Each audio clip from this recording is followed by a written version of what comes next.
Bahkan ada salah satu keluargaku yang anak-anak itu juga ikut nonton, sering nonton, dan menurutku itu kurang cocok karena nanti pasti ada adegan-adegan yang itu belum bisa dicerna dengan baik oleh anak tapi dicontoh.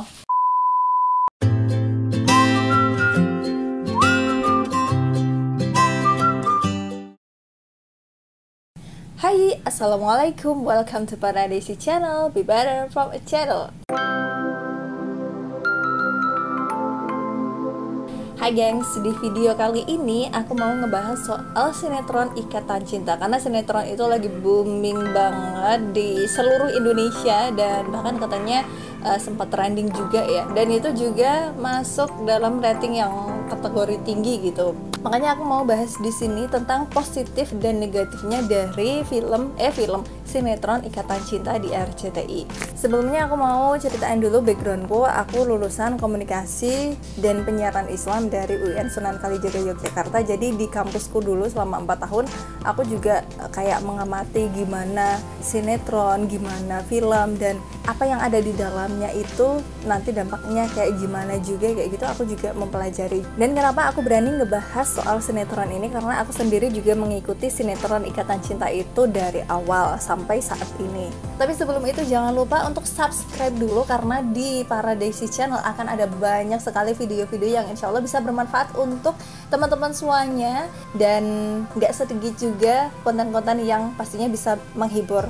Sebelumnya aku mau mengapresiasi sih untuk sinetron Ikatan Cinta ini, menurutku termasuk yang mempunyai alur cerita itu yang bagus, karena aku itu dulu zaman kecil itu emang seneng banget sama yang namanya sinetron. Tapi karena seiring berjalannya waktu, mungkin karena kesibukan juga, terus udah bosen juga sama sinetron-sinetron yang ada di Indonesia yang ceritanya kayak gitu-gitu aja. Tapi belum lama ini karena aku sekilas lihat, oh kok ceritanya bagus ya, jadi aku mau mengapresiasi untuk jalan ceritanya yang menurutku menarik, unik, dan ya cukup bagus, bikin penasaran.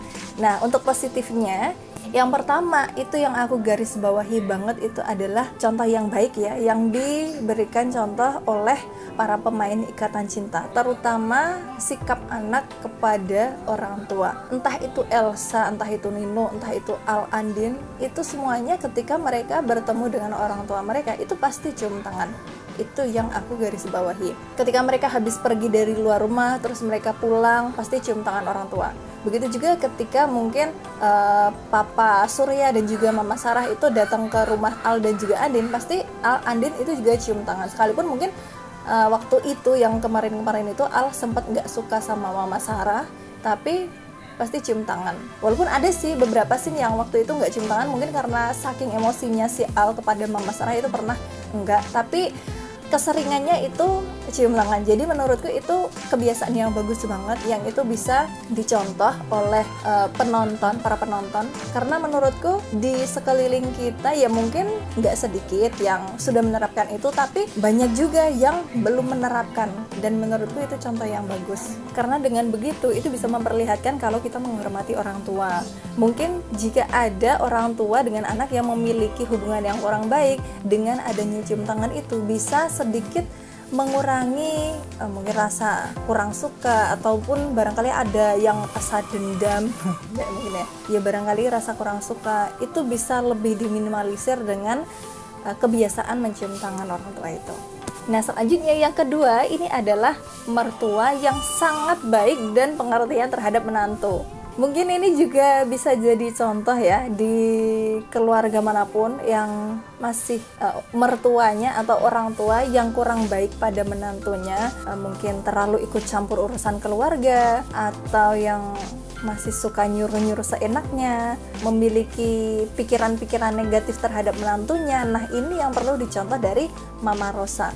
Mama Rosa itu baik banget sama Andin, dan menurutku ini juga termasuk yang beda dari sinetron yang lain. Kalau kebanyakan sinetron yang lain mungkin mertua kurang baik terhadap menantu, sering jahat misal kayak gitu. Nah, ini beda. Dan baiknya itu Mama Rosa tuh karena menurutku termasuk yang cerdas gitu ya. Dia tuh bisa menghargai bagaimana privasinya Andin.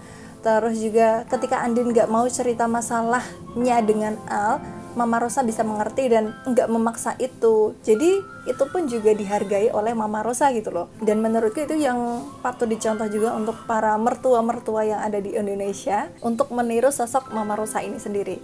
Terus poin positif selanjutnya adalah contoh sosok suami idaman. Oke, mungkin Al baik ya, dia baik terhadap keluarga. Prioritas utamanya itu adalah keluarga, ibunya, anaknya, walaupun bukan anak kandung ya. Terus juga dia profesional dalam pekerjaan ya, walaupun banyak negatifnya juga dari sosok Al ini. Misal dia yang kaku, dia yang emosian, dia yang pokoknya masih banyak negatifnya. Tapi menurutku kenapa sinetron ini layak untuk ditonton, terutama lebih ke keluarga dan juga suami istri kayak gitu ya. Karena ini tuh bisa memberikan contoh yang baik, terutama ketika ada hal-hal ataupun kesalahan-kesalahan yang dilakukan Al, lalu Mama Rosa memperbaikinya atau mengoreksinya. Misalnya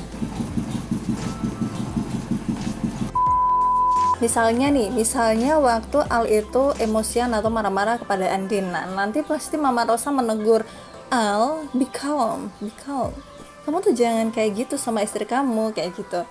Terus juga misal pas Al itu nggak romantis sama Andin, maksudnya kemana-mana nggak digandeng misal kayak gitu, dan bersikap kaku. Nah nanti Mama Rosa juga pasti menegur dan menasihati Al, gandeng istri kamu, kayak gitu. Jadi pesan-pesan itu, nasihat-nasihat itu tuh bisa memberikan contoh, terus juga sekalian bisa memberikan pesan kepada para penonton yang menonton sinetron itu. Nah makanya cocok banget buat ditonton para pasangan-pasangan yang ada di Indonesia.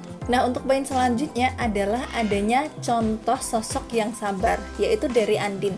Andin itu meski apa ya mungkin namanya karena protagonis ya, jadi emang di setting sosoknya baik, sabar kayak gitu. Andin itu meskipun dulu udah menderita, udah dijahatin sama Mama Sarah, sama Elsa, tapi dia tuh tetap selalu berpikir positif, selalu berbaik sangka kepada mereka. Intinya baik lah, sabar.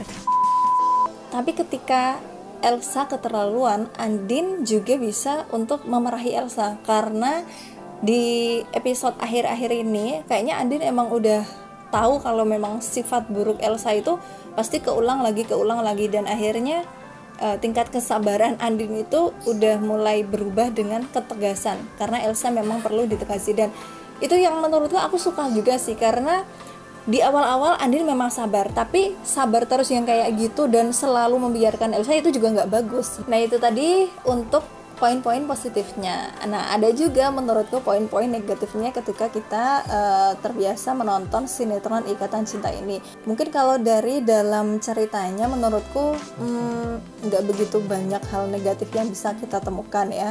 Kalau dari kebiasaan menonton sinetron ini, dan sebenarnya nggak hanya sinetron ini aja sih, semua sinetron menurutku juga ada sisi negatifnya ketika kita sudah kecanduan. Yang pertama itu adalah emosi, terutama sinetron yang banyak mengandung unsur konflik.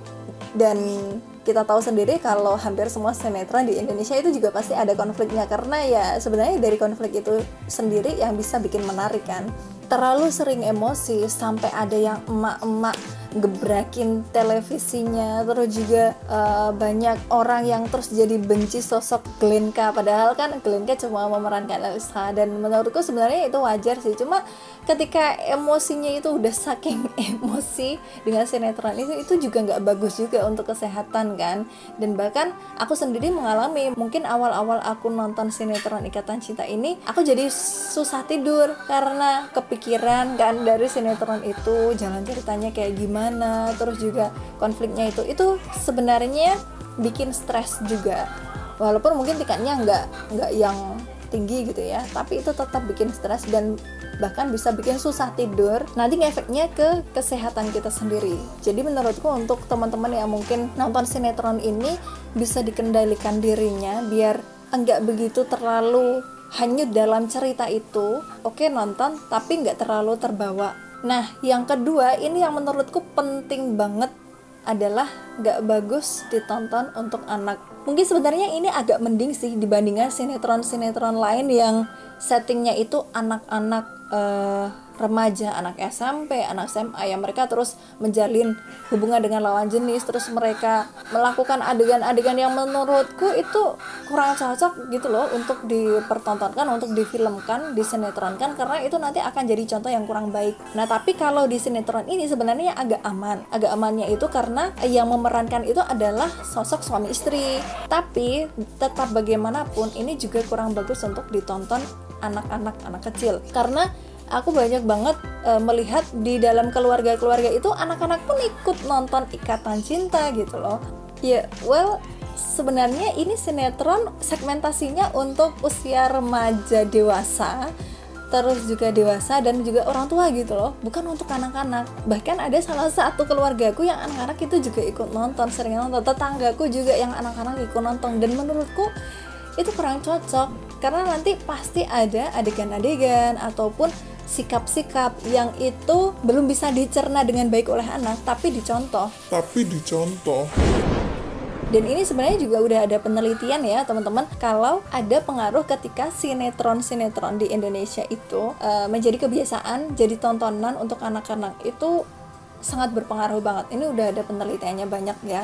Jadi saranku, mungkin untuk keluarga, terutama yang udah ibu-ibu, biasanya kan ditemplokin sama anak-anaknya, mengalah untuk tontonan yang lebih baik, atau lebih baik gak usah nonton televisi dulu, tapi lebih fokus ke anaknya, ngajarin apa kayak baca, tulis, ataupun bermain yang lain, itu malah lebih bagus gitu loh untuk perkembangan anak. Kecuali memang anaknya itu udah agak gede ya, mungkin udah SD kelas 6 atau SMP, nonton tapi tetap didampingi orang tua, dan didampingi itu nggak cuma orang tua diem aja gitu, tapi juga ikut memberikan arahan-arahan kepada anaknya.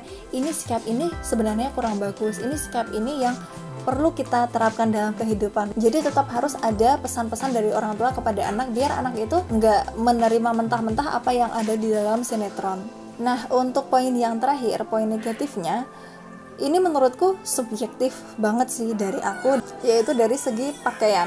Mungkin termasuk mereka sudah menutup gitu ya, terutama yang perempuan. Kan settingnya mereka itu beragama Islam, Muslim. Kecuali kalau memang nggak begitu memperlihatkan soal agamanya ya. Tapi di sini kan aku lihat di sini dikisahkan itu sosok muslimah yang dimana dia juga sering sholat, terus juga dia selalu menyebut nama Allah, terus juga alhamdulillah, bersyukur dan sebagainya. Menurutku akan lebih baik jika pakaiannya juga disesuaikan, misalnya lebih menutup, meskipun nggak harus memakai jilbab ya bagusnya sih memakai jilbab, tapi pemainnya kan beda agama sebenarnya. Misal pun nggak memakai jilbab tapi tetap pakaiannya tertutup ya, jangan terlalu terbuka lah, terutama bagian dada, terus juga ke bawah pakaiannya yang jangan terlalu melekuk tubuh juga. Itu kan nanti kalau memang dilihat oleh remaja-remaja dan orang tuanya enggak memperingatkan ataupun enggak memberikan arahan, nanti itu bisa dicontoh. Dan menurutku sekali lagi ini subjektif ya, menurutku itu enggak baik, karena nanti juga bisa menimbulkan hal-hal yang mungkin memancing orang lain, terutama laki-laki yang mungkin mereka kurang bisa menundukkan pandangannya. Terutama untuk yang peran perempuan protagonis itu coba lebih ditutupi lagi pakaiannya, jangan terlalu membentuk tubuh. Nah itu dulu gengs untuk review dari aku soal positif dan negatifnya dari menonton sinetron Ikatan Cinta ini. Dan kalau video ini bermanfaat, jangan lupa untuk di-share ke teman-teman, keluarga, pokoknya semuanya mohon di-share supaya manfaatnya juga bisa lebih meluas lagi. Oke geng, see you in the next video. Dadah, wassalamualaikum warahmatullahi wabarakatuh.